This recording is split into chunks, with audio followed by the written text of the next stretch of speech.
because we have iPhones. I know. We stay ready. We stay recorded by the government. What up? We back.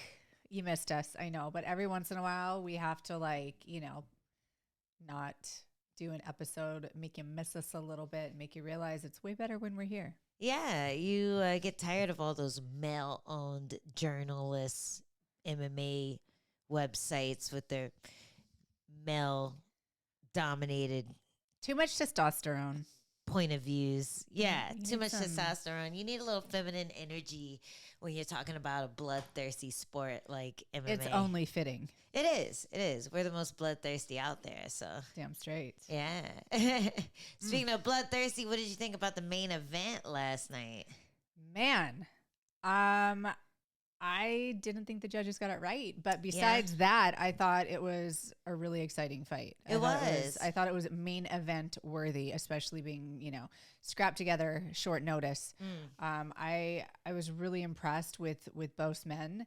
I thought that Brendan Allen showed new wrinkles to his game and, showed that he deserved a rematch to somebody who had previously beat him. And I thought Chris Curtis did extremely well, put some really nice boxing combinations together, put the pressure together. It just, I swear it was like those last 10 seconds of optics that swayed the judges, honestly. I think so. I wish the judges had instant replay and then they could see there was an injury that happened and it wasn't really like a what do you call it? A thing that he did that injured him. But at the same time, he was there. He didn't just trip over himself. He injured himself trying to fight against Brendan Allen's pressure. So in a way you can say it was justified, but in my mind, it wasn't intentional. So it felt like they should have judged everything but those last 10 seconds because of how kind of freak injury it was. I completely agree. It was just a shame because I thought he did a really great job on short notice against a very tough opponent who was throwing everything at him. But I mean, just even the optics during, especially that fifth round when Allen was continually just diving for shots, that to me, optics wise, that looks like a desperate injured fighter who's trying their hardest to get out of harm's way and, change the momentum.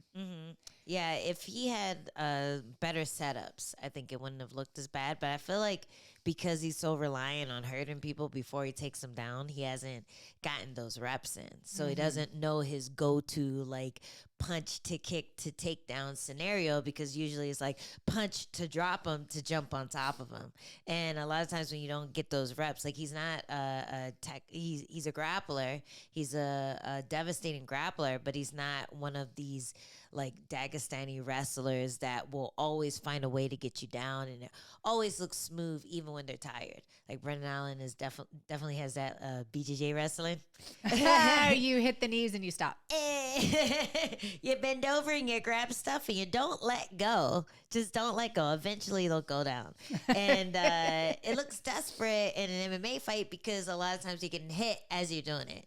In BJJ, it works. You don't have the brain damage involved, but in MMA, you can catch a knee to the chest. You can catch punches, uppercuts. And that's what Chris Curtis did really well in this fight. He also sprawled really well too, and I felt like that should have been something that the judges were looking at. But yeah, I feel like those last 10 seconds in the fifth round, because I think they said it was 2-2 going into the fifth. That's what most people had it as. Yeah, and going into that last 10 seconds, when I was watching it, I was like, ooh, that's probably gonna lose him the fight. And then I watched it again, and I felt like they still should have scored it for Chris Curtis. But in the moment, it definitely felt like that was going to be the moment that stole the fight away from him. I agree. And I think that's what the judges ended up looking at. It just did not look good. Yeah. And then I thought, oh, Brendan Allen's sitting next to him. I was like, oh, okay. It optically looks like they're both really tired, but it just wasn't enough. It wasn't enough. It just looked like respect. He was checking on his friend who hurt his leg. I felt like a red flag was happening too because Felder said something about Curtis just having really good inboxing and being able to roll with the punches. And one thing I know about judges is that a lot of them don't recognize the difference between someone rolling with the punch and someone getting hit with the punch. Fair. There's a big difference, and a lot of judges who I don't know, just never got in there, who don't understand like the whole like rolling with it, the boxing side of things, or just an angle that you're sitting at in the cage. It might look like someone's getting nailed when actually they're rolling with it. They're not really taking damage; it's just skiffing off of them, and they're getting in a good position to score. Because I felt like Curtis could have been up 3. You know, like I felt like it was most of those rounds were his, and the only thing that Brendan Allen was really able to do was get on his back. And there was no damage sustained or delivered, rather, when Allen was on his back. Yeah. And that's been something that I've been seeing lately in the last like couple weekends. And I was in AC, and I'm drawing a blank right now, but I remember just thinking that there were a lot of moments where people were taking their opponents down and just holding them. And I mean, even earlier in the Dumont fight, when she fought Dirandami, she was doing the same kind of thing. She was just holding and controlling, which is scoring, but this is MMA. We're not playing a points game in jiu-jitsu. So it is challenging to take someone down in MMA. It's challenging to hold them down. However, I would like to see advance and scoring. Yeah. I think some of the refs need to be a little bit more involved at times in, encouraging them to advance, encouraging them to score. Otherwise, they're going to get stood up. And then it's really hard too to figure out when it's appropriate to encourage scoring, because in the Dumont fight, she had like a cross body, like half guard control, and it looked like she was going to pass, and she hadn't passed yet. And then when she got to side control, she was just there. But it's like, okay, this is a dominant position. Is it fair to stand her up in half guard?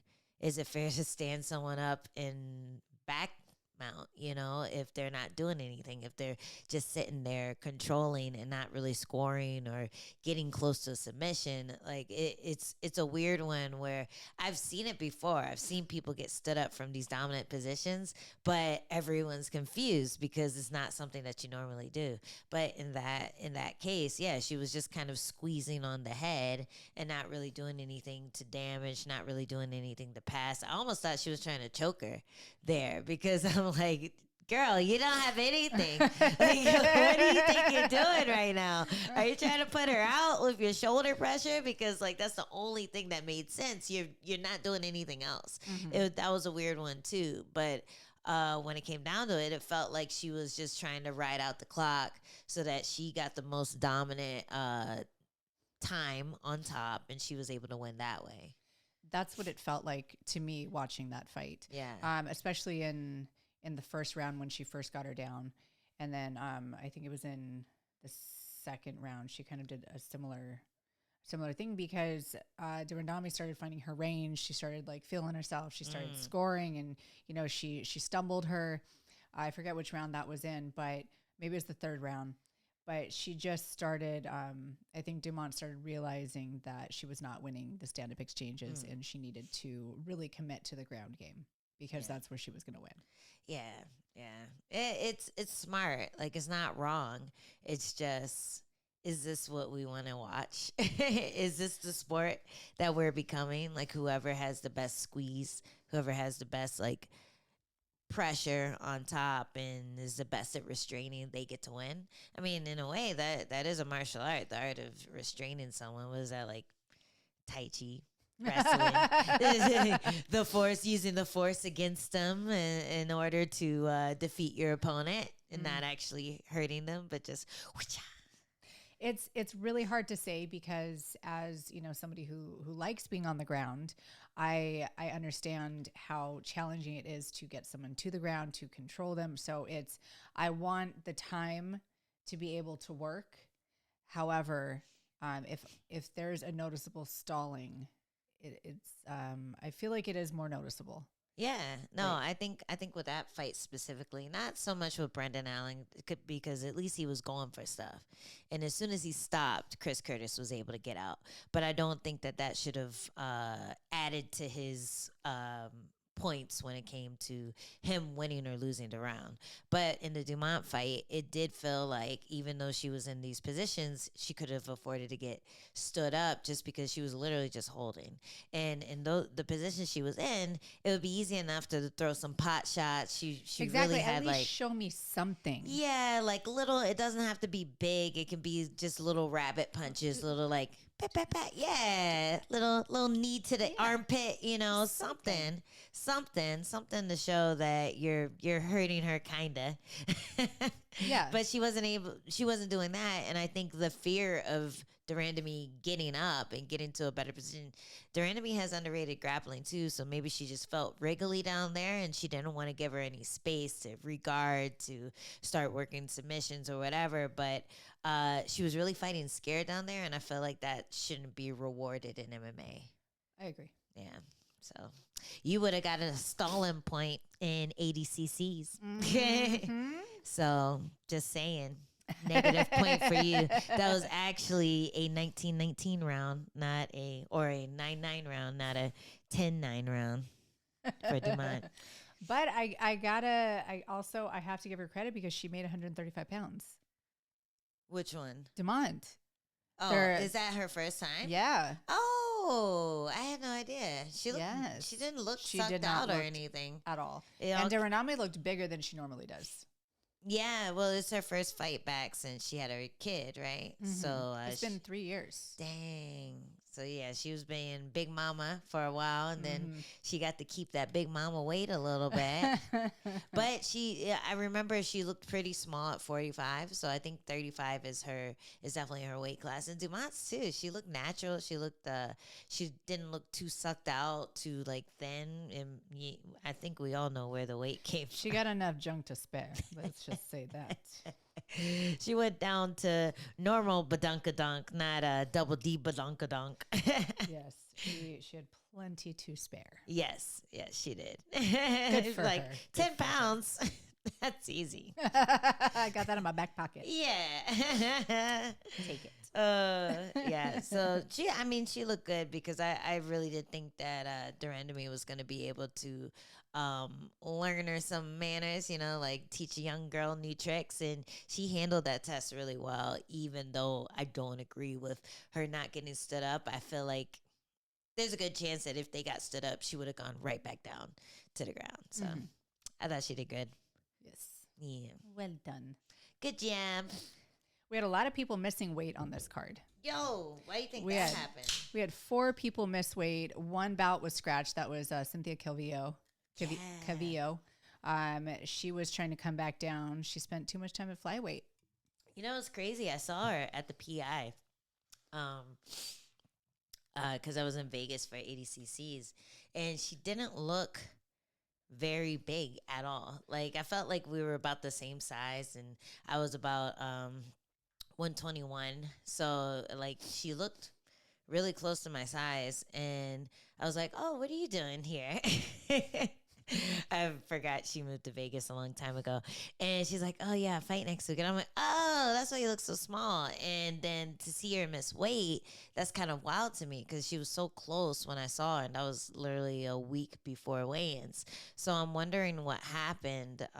If nothing was said, the fight was actually scrapped. And then I saw on La Piera, the girl that she was supposed to fight, I saw on her Instagram that she was saying she had no choice in the fight being scrapped or not. She doesn't know what happened, but basically they called her and told her that the fight was off. So wow. Yeah, I don't know what happened. I assumed that the girl didn't want the fight, but she said she was ready to go. She's kind of like, a gamer like that. She's just like, let's go. I don't give a fuck. And the fight was scrapped. So I'm wondering if Kavio was sick, if something happened with the weight cut where she just felt too weak, or I'm wondering what happened with that. I mean, it could be. In my experience, when you're sick, it makes weight cutting very challenging. Yeah. And she could have just gone, to keep up appearances or whatever it was, but she really wasn't healthy enough to fight.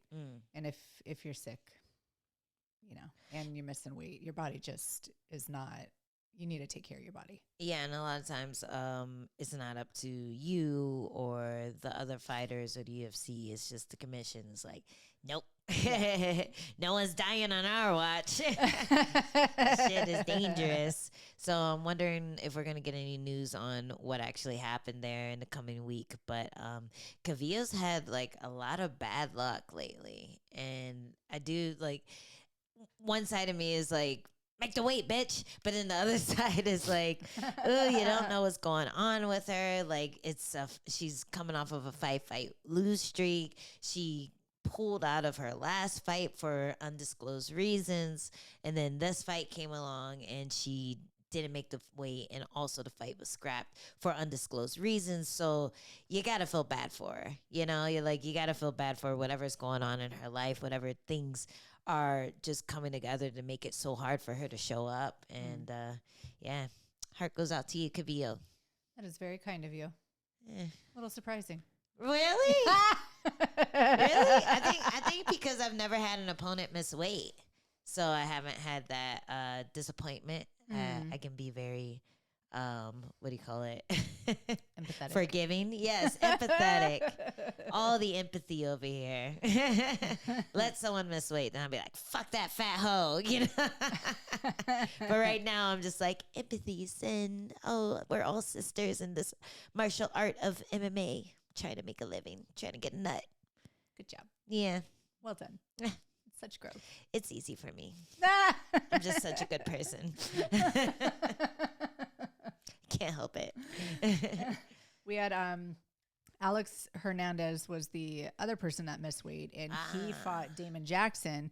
And Damon Jackson, I feel like his new hairline made him feel so good that he put on, one of his better performances in a while. Man, it's like when you wear that like sexy pair of underwear. Exactly. Exactly. He had the silk draws on. Feel good, fight good.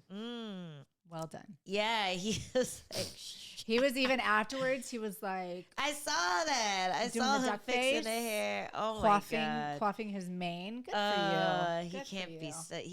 I feel like he's created a monster. I know. Oh my god. Can you imagine if Adam got hair? Dude, can you imagine it? Like if somebody just brushes him wrong, don't touch my hair. He'd be winking at me all the time. Hey, baby. No, there's definitely a little more swagger in his step. And yeah, I'm surprised he didn't miss weight with all the hair he got installed. It's so heavy. It's like when girls get implants, they have to calculate, okay, last weight cut, the last 2.5 pounds were pretty hard. So I'm going to have to make sure when I get close to weight, I'm at the same size. So my implants don't make a difference. Exactly. It's all science. It is. Yeah. It makes a difference. Yeah. It would be sad if he had to do the girl thing where you shave your Cut hair to make it. Could you imagine? Could you imagine? You were a 0.5 off. The hair's got to go. Shave it. He's like, no, I'll take the 20%. just leave it. No. I just got it. Just leave it.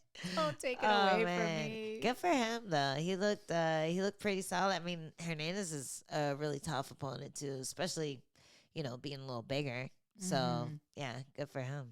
Yeah, it was a good fight. I was just very distracted by the hairline. I couldn't look at anything else at all. I mean, me too. I was waiting for you to explain what actually happened because no, honestly, he kept range really well. Hernandez was having a challenge with getting in at first, and his takedown attempts were getting stuffed. Damon Jackson had like good grapple position as well, good takedowns. It was just I didn't think that it was he had any risk of losing the fight. Hey, good. I thought he did the thing. And with those judges, we're happy for him. I didn't even do my normal research when it comes to the Curtis-Brendan Allen fight.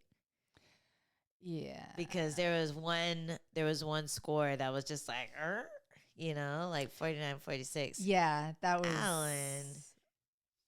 I might have to do that right now. Yeah, I didn't agree with that one. I have another theory though. What? Because I feel like Curtis's walkout song cursed him because he walked out to Diddy, and he didn't do it on purpose. Apparently, he did a whole comment on this because people were looking at him sideways. So he tweeted about him trying to walk out to a specific song by Stem. Yeah. And then it got declined and he couldn't believe it. So he's like, well, surely that they won't approve a P. Diddy song because of the climate of what's going on right now. And they approved it anyways. And he was shocked. Stem who did Face the Pain? Or is that a different Stem? I'm not sure. Is it like...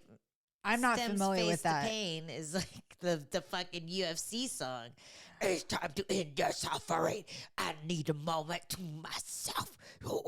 You know the song, right? Yeah, of course. Yeah. Well, he wanted to walk out to the rumbling, and I don't know what song that is. Is that the same band? Because that's ridiculous. I don't know. It's Sim. Sim, not Stem. Let's see what that sounds like.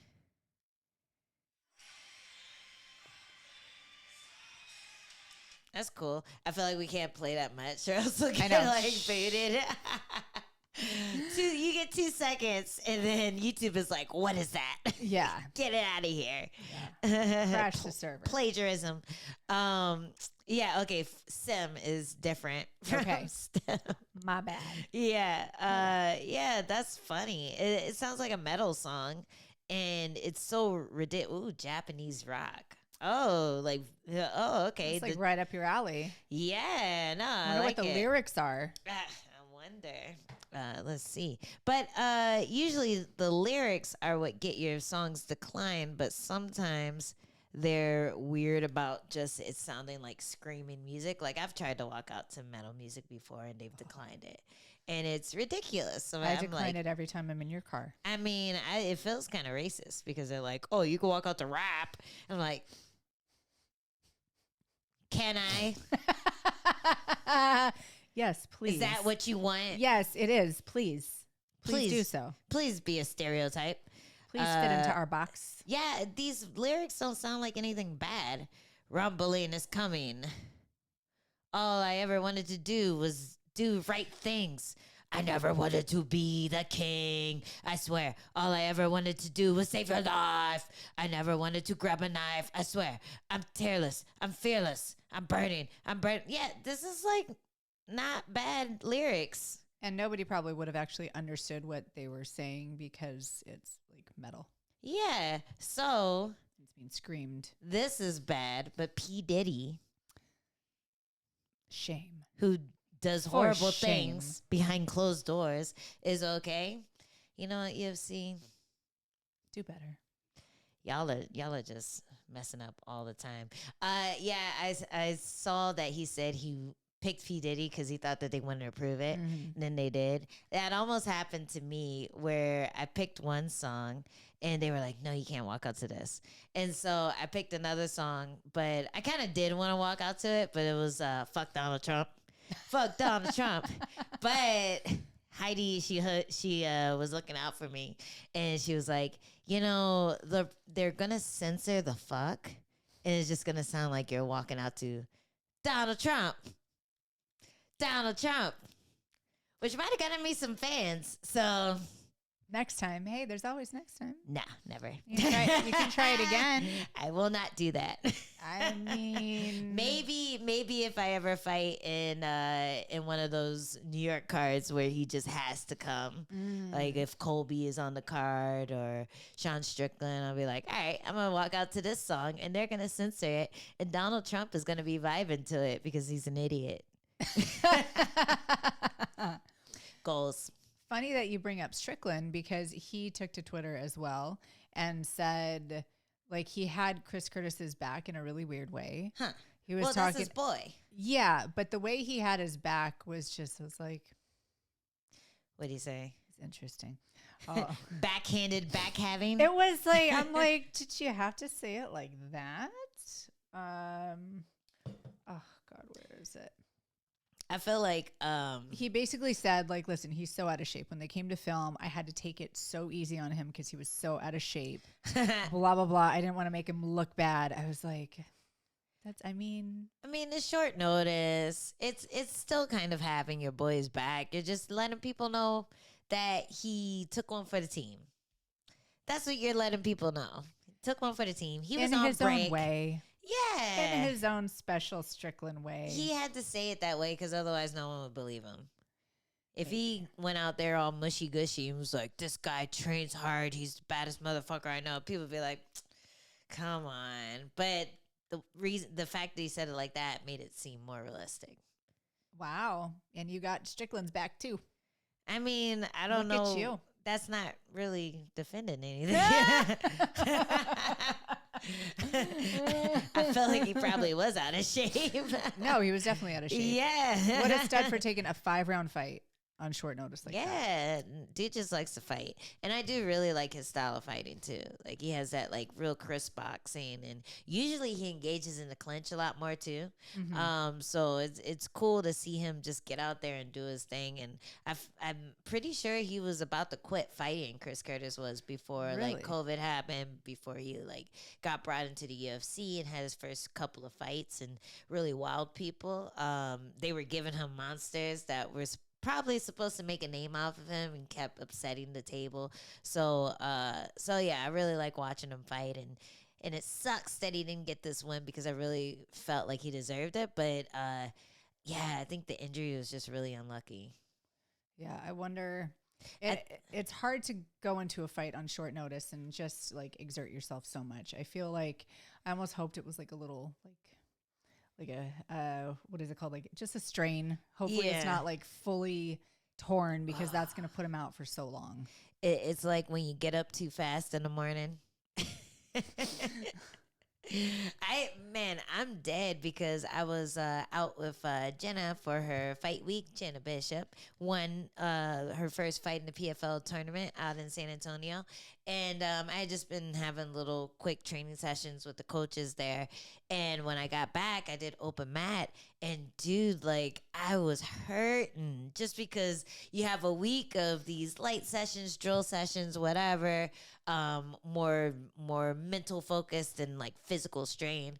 And then you get on a plane, you get to open mat, you go hard. And then afterward, I'm just like, oh, my hamstrings, my hammies. Every time someone touched it, I was like, oh, okay. I know I need that to be rubbed out, but got to go slow first. And jumping into fight camp probably feels the same way, where you're just jumping into this really intense training, trying to get in shape really quickly so you can put on a good performance. And the way he was getting up too was looking really strainy. Mm-hmm. Like just popping up, just exploding up with a big old Brendan Allen on your back or on top of you. I feel like that probably had something to do with it too. I hope so. I hope it's not a really serious injury. Yeah, hopefully it's just maybe he was just dehydrated. Maybe he just needed like a banana, some magnesium, potassium. You just need a massage. You'll be fine. Little happy massage. I decided that I was going to start. Well, I mean, it was with my timeline, but I decided I was going to start like drilling this week or last week. Yeah. My body was so sore. I did 2 days of wrestling in a row, and like I couldn't hold my head up because we were doing what were we doing? Power halves. Oh, nice. My knees were so sore from those freaking mats at Azteca. Oh yeah. Yeah.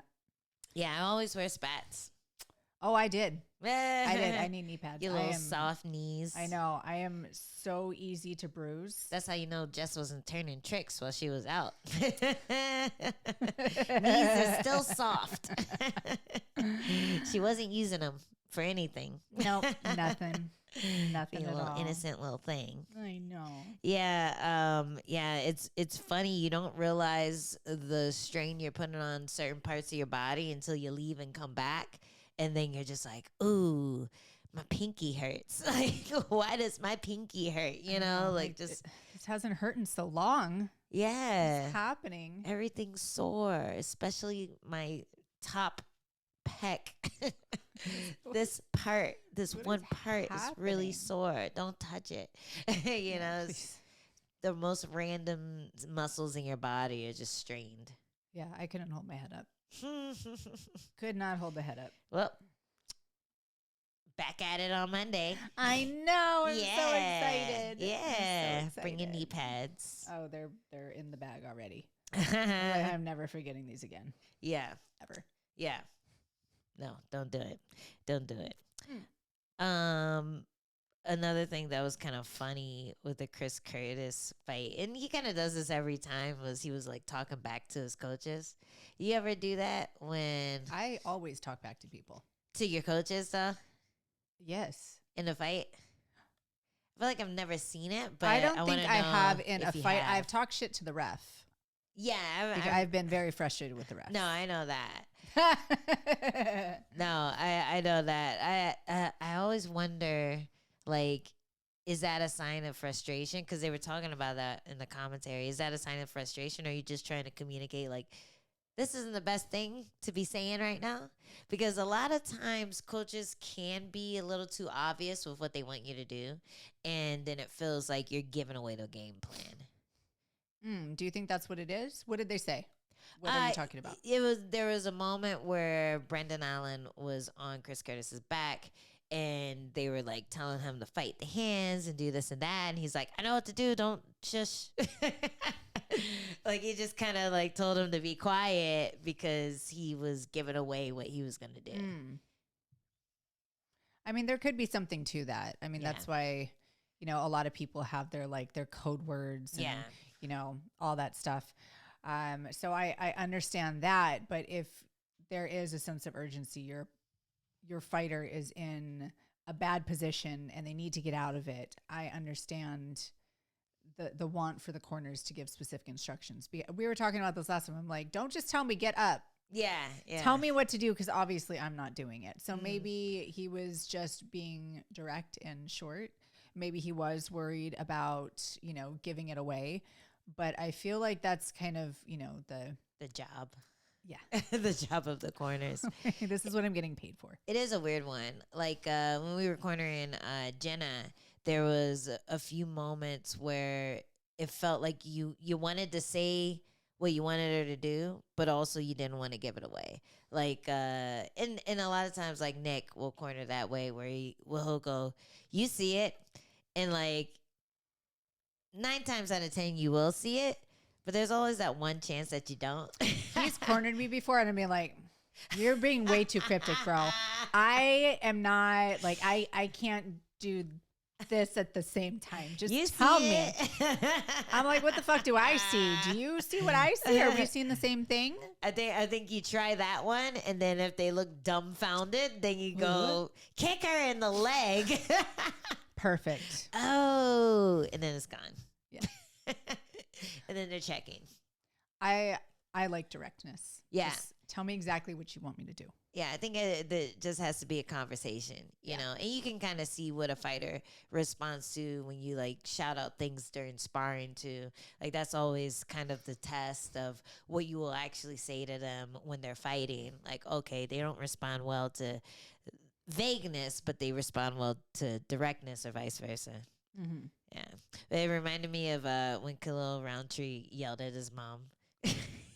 Dude, how many people have wanted to yell at their mothers? This is why my mother is never allowed back at a fight. She went to one, never again. Never again. Does she want to come, or she's just like mutually agrees that she should never do that again? She tried to sneak into a fight after I told her that she was not allowed. Yeah. And I was like, listen, like we're going to have a problem if you try this again. Poor thing. Oh, don't feel bad for her. Don't feel bad for Poor her. Jess's mom. I feel for you. No, she's an angel of a woman, but she's a boundary pusher. Oh. You know? Oh, speaking of boundary pushers, did you hear what happened with Jon Jones? Oh my God, that is on my list. Yes. Damn. So I'ma just like, okay, I know that Jon Jones has done a lot of shit and pissed off a lot of people and broken a lot of laws. But this feels like a little hyperbolic to me. Fair. It feels like not an invasion of privacy, but it feels like someone getting caught off guard, something that can happen to anybody, any of us. we have someone drop in on our day off and you're drunk and they're just I'm grumpy as fuck sober. yeah. So like imagine you're hot mess Jessing it. And I might actually be nicer if I was hot mess Justin. you think so? I'd be like, yeah, girl, come Let's on go. in. Want me to pee on you right now? I got you. Yeah, you want Fill me to her up. Yeah, you want some blood? Take it. Oh my Take veins it. are yours. I'm so much nicer when I'm buzzing. I'm an open book. Yeah. I don't think everyone's that way. I don't. I get a little like frisky when I drink, but like in a playful way. Yeah. Like I'm like, let's fight. You know, like I feel like I don't try to mean mug people, but I do get like a little like, oh, let me push my boundaries. Like, what you gonna do? And it's like a stranger. Yeah. You know? Fight me. Fight me. Let's see what happens. It's been a while. I'm way more rude when I'm sober Okay, so to them because I have my own shit with them. well, so. yeah. So I felt like you could maybe relate to this a little bit. So from what I saw, Jon Jones was at his house. He was drinking. He was a little like inebriated, and then the people came over, and I think one was a woman, which is already like a recipe for people feeling uncomfortable because you're going to see this big guy who's had a lot of drama and with the law, with spousal abuse, with all these things, and then he's being kind of like rude to you. He's threatening, taking your phone, and I feel like if you're one of those people and you show up and a fighter is obviously intoxicated, that should be reason to leave. I completely agree. I've been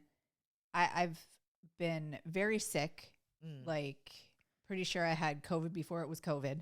Yeah. And people came over and wanted to take blood and urine. And I'm like, you know what? Like, be human. Like, I am fucked up right now. Like, there's no reason that you should be taking a sample right now. But they did. Ugh. That's why I hate Debbie. Oh, Debbie. Fuck Debbie. My favorite. Everybody's favorite except for mine. Oh. I've been, very far away. I've had to go somewhere and these people like end up getting in your cars. It's just for me, it can be very frustrating. And so I can empathize with him about his situation. Yeah. And honestly, I don't know why females are coming to male testing situations anyways. The only time I've ever had a male come to my testing is when he was taking blood because he's the designated blood guy. Yeah. And I'm guessing that's what happened. But at the same time, like, just find someone else. Yeah. Find a male blood guy. I feel like it makes everything a lot smoother. I told you about the last time that USADA came before they switched over. A guy came and he brought his daughter to watch me pee. That's a weird one. Like, that's a weird one. I'm sure she was over 18, but she didn't look like it. And it was just really weird and intrusive. And, like, yeah, it just makes you, just realize that you have zero privacy. And these people can just run up on you whenever they want. So it's really frustrating. Like, yeah, I'm happy that we're doing things to help us have a clean sport. But it just seems like a really lame way to do it. I feel like there's got to be a better way to do it. Like, it's not going to change the result of the test if you be like, hey, you're going to be tested. This is our arrival time. Yeah. Like, just give us a heads up so we can schedule it. Like, that's not going to change the result of the test if you just be like, hey, we're going to be on our way today. Yeah, like you can call us day of. It's pretty hard to cycle off the day of. It's not. You can't beat a weed test the day of. You know, you need a whole day to drink your gallons of tea or whatever you do to flush your system, and then tomorrow you might pass the weed test. So it takes a lot to cycle off. If you only have a day's notice, like you might skip out the country, but you can only do that 3 times. So yeah, then that's a red flag. Then they're Yeah. really gonna come and get you. And then I feel like that's like, okay, all bets are off, like fair game. yeah. But I don't think there's any harm in just treating us professionally and giving us like a little common courtesy. And I know it would change how I interacted with them because I have had very frustrating interactions with them. So I feel like that would really be helpful Yeah. for a lot of people. Don't most jobs with drug tests like tell you the day the day that they're gonna drug test? I feel like that. I feel like maybe not. I don't know. But usually I feel like you get a little bit of notice. I don't think You like, guys let us know. Yeah. You guys Yeah, with let us know in normal the comments. jobs. I don't think it changes the randomness of the testing if you just like call me the morning of. Yeah. Be like, hey, you're going to be tested today. Where's the best place to meet you? Exactly. Boom. So how do you feel about him getting a police report filed against him because he said, "Oh, you roll up on me like that, you might get shot," or something like that. You can end up dead. You can end up dead rolling up on me like that without notice. So that's a pretty blatant threat. Whether he meant it like that or was just being grumpy and buzzed and being a dick. Totally see you saying that. As somebody who owns guns and understands gun laws, I know that is something that I should not say if I want to keep my guns because I am well aware of those things, and I like my guns. I want to keep them. Yeah, but if you are just being real about the fact that someone showed up to your house and you have guns, you have a dog that's trained to attack intruders. My dog is a gun. Yeah, she is locked and loaded all the time. Yeah. You have a dog that's trained to protect your house. You have guns. You have security shit and everything. Then he's just spitting facts. You know, he's just like kind of saying, "Hey, you rolled up on me," and I could totally see it being said in a playful way and it being like misconstrued because he's drunk and because of who he is. Sure, it's just like I don't want to let him off the hook for that one though, because because after you say it, it's now up to the person to interpret it, and she interpreted it in that way, and now he's like, gonna be arrested. And when you're big and black, you just gotta be a little bit more careful with what you say. Yeah. You can say those things, maybe amongst friends and family, and maybe people that I don't know. I'm trying. I'm reaching. I gotta say that was irresponsible. Whatever way he meant it, like if he said that to a friend, they would take it differently. If he's saying it to a stranger, a woman, and she already feels a certain kind of way, or maybe, she has another intention. She wants to get attention. She wants this and that. Maybe she actually felt threatened. I don't know, but like it got him in trouble saying it. Yeah. I just feel for him because it's one of those things where you have all these things stacked up against you. It's like he's playing Tetris and all the blocks are built up high, and any little thing that he does just gets him back in the news and gets him back on that, like, Jon Jones is a fuck up scenario, but he did build that himself. So and that's what I mean about like the responsibility thing about him just being a little bit more mindful about his interactions with people in general. I wonder if they're collecting Conor McGregor samples easily. Where are those samples? I feel like he's exempt. Where's this security footage from those collections? Oh my God, could you imagine? I wonder. Oh my God, he's never gonna be tested. Oh my God, he's probably back on his yacht waiting to toss the next one off the boat. Oh. Break her arm and toss her off the boat. Man, have you seen Roadhouse yet? I have not seen it yet. I really want to see it. I was planning to watch it this weekend, and it didn't end up happening. You gotta watch it so we could do a review. I will watch it, and we will do a review. You gotta watch that one, and you have to watch the old one too.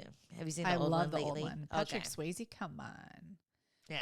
I went on like a Patrick Swayze like weekend bender like a couple months ago. Oh, okay. I watched like Dirty Dancing, Ghost, Roadhouse. There was one more that I watched, and I was like, God damn, that man. Oh, to Mr. Wong Fu, Thanks for Everything, Julie Newmart. When he dresses up a drag queen with John Leguizamo and Wesley Snipes. What? It is an amazing movie. I don't know how you have not seen it. I've never heard of that. It's amazing. What is it called? Before It's Time. To Mr. Wong Fu, Thanks for Everything, Julie Newmart. Huh. Okay. Yeah. That's something you got to text to me. It's a mouthful. It's amazing. These men are drag queens in a small town. They get stranded in a small town and they're drag queens, and it's amazing. That's so great. You would love it. I feel like you would actually love it. It's really enjoyable. Okay. It's still like it holds up through time. Right. It's really good. Nice. I'm gonna have to check that out. Yeah. Well, you know what? You guys need to check out our exclusive 15 that's on UFC Fight Pass. Coming up. Next week, we have UFC 300. So we're going to preview a few of those and then maybe talk a little bit more about my trip to San Antonio. Oh, I got to talk about my trip to AC. And what is AC? Atlantic City. Oh, yeah. And, Joyzy. And I have a present for you. From one of your OnlyFans. Stop it. Yeah, but we're going to give it to you after this break. I didn't even know about this. I'm so excited. Hey, bye. Bye.